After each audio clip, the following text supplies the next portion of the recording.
Good morning everyone. आज हम लोग फ्रैक्शनल पार्ट फंक्शन के बारे में पढ़ेंगे। लास्ट वीडियो लेक्चर में हम लोगों ने ग्रेटेस्ट इंटीजर फंक्शन को पढ़ा था और वहाँ पे हम लोगों ने जो एग्जाम्पल लिया था उसी एग्जाम्पल के थ्रू हम लोग फ्रैक्शनल पार्ट फंक्शन को भी समझने की कोशिश करेंगे।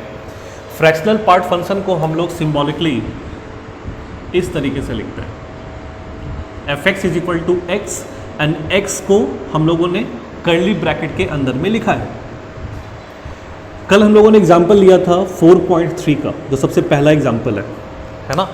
इस 4.3 को हम लोगों ने दो पार्ट में तोड़ा था। एक पार्ट इंटीग्रल पार्ट था और जो दूसरा पार्ट था उसमें फ्रैक्शन आ रहा था, यानी कि फ्रैक्शनल पार्ट, है ना। हम लोगों ने 4.3 को लिखा कैसे था? 4.3 इज इक्वल टू 4 प्लस 0.3। 4.3 का जो ग्रेटेस्ट इंटीजर है वो हम लोगों को 4 मिलेगा। ये कल हम लोगों ने देखा हुआ था। अच्छा, अब 4 में हम लोग क्या ऐड करेंगे जो 4.3 मिलेगा? वो 0.3 है। अब ये जो 0.3 है यही हमारा फ्रैक्शनल पार्ट है। किसका? 4.3 का। ठीक है, इसका मतलब ये है कि अगर हम लोग एक मैथमेटिकल स्टेटमेंट लिखना चाहते हैं, मान लीजिए कि कोई भी एक नंबर है x, इस नंबर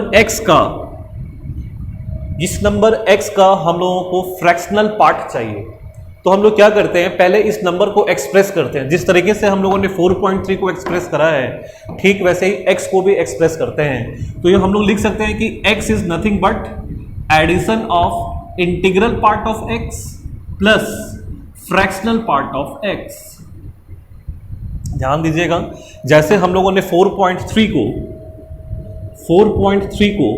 4 प्लस 0.3 के फॉर्म में लिखा है, जहां पे 4.3 का इंटीग्रल पार्ट था, इसलिए हम लोग इसको लिख सकते हैं कि 4.3 is equal to integral part of 4.3 plus, अब क्या बचा, 0.3, जिसको कि हम लोग क्या नाम दे रहे हैं, फ्रैक्शनल पार्ट। और इसको सिंबॉलिकली कैसे लिखेंगे? इस तरीके से। ठीक है, इसका मतलब यह है कि अगर हम लोग को फ्रैक्शनल पार्ट ऑफ 4.3 निकालना हो तो ये वैल्यू कितनी आ जाएगी? ये वैल्यू आएगी 0.3। फ्रैक्शन, जो जितने भी फ्रैक्शनल वैल्यू होंगे वो हमेशा 0 से 1 के बीच में ही होने वाला है। फ्रैक्शन कभी भी 1 से बड़ा नहीं हो सकता। फ्रैक्शन का मतलब ही होता है टुकड़ा, किसी एक चीज को हम लोग तोड़ते हैं, है ना। तो फ्रैक्शन का जो वैल्यू होगा that will be always in between 0 and 1। अब इस स्टेटमेंट से हम लोग एक स्टेटमेंट और निकाल सकते हैं। अगर हम लोग को फ्रैक्शनल पार्ट ऑफ x के लिए फॉर्मूला चाहिए कि फ्रैक्शनल पार्ट ऑफ x क्या है, तो अगर आपको किसी भी रियल नंबर का फ्रैक्शनल पार्ट निकालना है तो उस रियल नंबर, ये देखिए यहां पे क्या लिखा हुआ है हम लोगों ने, x is equal to integral part of x plus fractional part of x। तो अगर हम लोगों को x का फ्रैक्शनल पार्ट चाहिए, है ना, तो हम लोग उस नंबर में यानी कि x में किसको सब्सट्रैक्ट करेंगे? उसके इंटीग्रल पार्ट को। कुछ नहीं करना है, इस इंटीग्रल पार्ट को इक्वल टू के लेफ्ट हैंड साइड में शिफ्ट कर देना है। तो यहां से हम लोग को मिलता है कि fractional part of x is equal to number x minus its integral part. तो बेसिकली ये देखा जाए तो एक फॉर्मूला है जो कि आपको हेल्प करेगा नेगेटिव नंबर्स के फ्रैक्शनल पार्ट को निकालने के लिए। जब आप नेगेटिव नंबर के फ्रैक्शनल पार्ट को निकालोगे तो वहां पे मोस्टली जो स्टूडेंट्स होते हैं वो गलतियां करते हैं। एक एग्जांपल करते हैं हम लोग, इसको कॉपी कर लीजिएगा। एक छोटा सा एग्जांपल हम लोग करते हैं।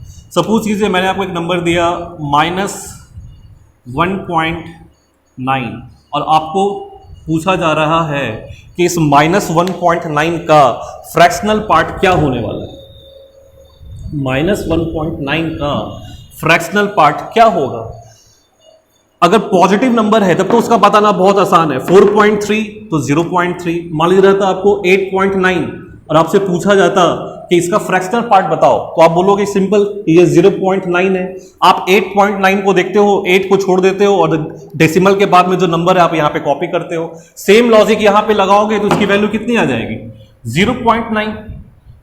हो सकता है कि आप यहां पे बोलोगे सर ये -0.9 है, लेकिन आपको थोड़ी देर पहले मैंने बताया था कि जो फ्रैक्शनल पार्ट होता है किसी भी नंबर का, पहले चीज की वो नेगेटिव में तो होगा नहीं, तो ये गलत हो गया यहीं पे। तो हम लोग क्या करेंगे, हमारा जो बेसिक डेफिनेशन है फ्रैक्शनल पार्ट ऑफ फंक्शन का, उसको हम लोग इस्तेमाल करने वाले हैं। कैसे? बेसिक डेफिनेशन क्या था कि अगर किसी भी नंबर का फ्रैक्शनल पार्ट निकालना है तो उस नंबर में से उस नंबर के इंटीग्रल पार्ट को सब्सट्रैक्ट कर देंगे। यानी कि ये नंबर हमारा क्या है, हम लोगों को निकालना है -1.9 का फ्रैक्शनल पार्ट। तो -1.9 का फ्रैक्शनल पार्ट को निकालने के लिए -1.9 में से -1.9 के इंटीग्रल पार्ट को हम लोग सब्सट्रैक्ट करेंगे। अब ये कल हम लोगों ने पढ़ा था, integral part of -1.9, integral part of -1.9 का जो वैल्यू है दैट इज -2। तो यहां से वैल्यू क्या आ रही है, -1.9 minus +2 which is equal to 0.1। इसीलिए -1.9 का जो फ्रैक्शनल पार्ट है वो आपका आ रहा है 0.1।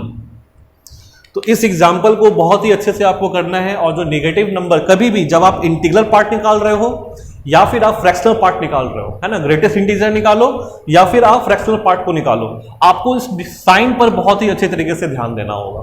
ठीक है, चलिए इसके अलावा हो सकता है एक और पॉसिबिलिटी, क्या है कि आपको बोला जाएगा फ्रैक्शनल पार्ट ऑफ 4 निकालने के लिए। अब ये 4 कैसा नंबर है, ये खुद एक इंटीजर है। इस इंटीजर में कोई फ्रैक्शनल पार्ट आपको दिखाई दे रहा है क्या? नहीं, ये तो प्योर इंटीजर है, इसमें कोई भी फ्रैक्शन नहीं है, कोई भी फ्रैक्शन नहीं है। इसका मतलब क्या है, इसका फ्रैक्शनल पार्ट क्या होगा, 0।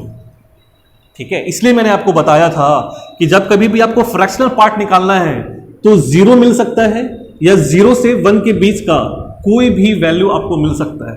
फ्रैक्शनल पार्ट कभी भी 1 नहीं होगा। 1 के जस्ट पहले जितने भी वैल्यूज हैं 0.9, 0.99, 0.999, ये सारे पॉसिबल वैल्यूज यहां पर है।